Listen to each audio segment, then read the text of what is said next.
台风它在晚间8点的位置，大致是在台东的东南东方，大约440公里的海面上。而未来它在接近台湾的过程当中，强度还有维持，或者是有稍微再增强一些的空间。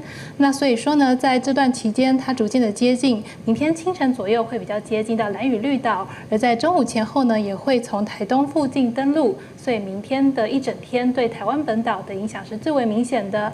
而从下半天到了晚间，金门以及澎湖这一带也会受到它的影响。在陆上的警戒区域会有苗栗以南，还有澎湖以及花莲，还有台东这一段这些地区。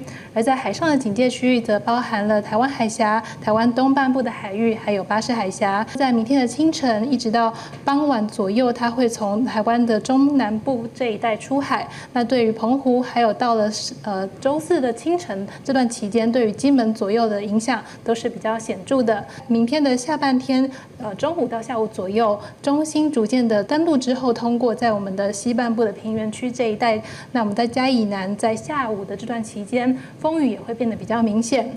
而随后呢，到了傍晚，它逐渐的出海，晚间也会距离澎湖比较接近一些些。我们明天在东半部还有中南部的这一带是有一些间歇的降雨，尤其在花东还有嘉义以南一带可能会有一些局部的大雨或是豪雨。